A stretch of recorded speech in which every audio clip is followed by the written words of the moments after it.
திருமாவளவனின் மனது நம்முடன் தான் இருக்கும் என்று விஜயும் அவரது மனது தன்னை நோக்கியே இருப்பதாக திருமாவளவனும் கூறியுள்ளனர். அதனை காணலாம். விடுதலை சிறுத்தைகள் தலைவர் திரு தோல் திருமாவளவன் அவர்கள்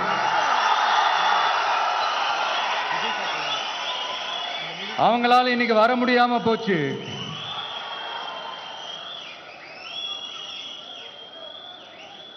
அம்பேத்கர் அவர்களுடைய புத்தக வெளியீட்டு விழாவிற்கு கூட அவரால் கலந்துக்க முடியாத அளவிற்கு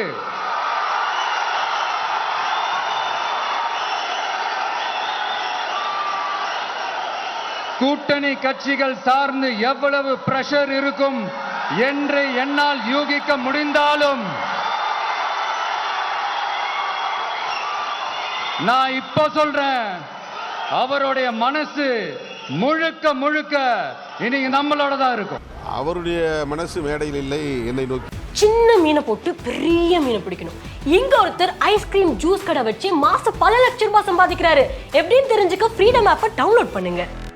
இருந்திருக்கிறது என்று மட்டும் என்னால் புரிந்து கொள்ள முடிகிறது. அவர் அங்கே இருந்தாலும் நான் எங்கே இருக்கிறேன் என்று அவர் எண்ணிக்கொண்டே இருந்திருக்கிறார். அந்த நிகழ்ச்சியில் நான் கலந்து கொள்ளவில்லை என்பது அவருக்கு வருத்தம், ஒரு ஆதங்கம். அதனால் அவர் அவ்வாறு சொல்லியிருக்கிறார். மற்றபடி எனக்கு எந்த நெருடலும் இல்லை. நான் சுதந்திரமாக எடுத்த முடிவு, கட்சியின் நலன் கருதி, கூட்டணியின் நலன் கருதி, சனாதன சக்திகளின் சூழ்ச்சிக்கு பலியாகாமல் இருக்க வேண்டும் என்கிற உறுதிப்பாட்டோடு எடுத்த முடிவு.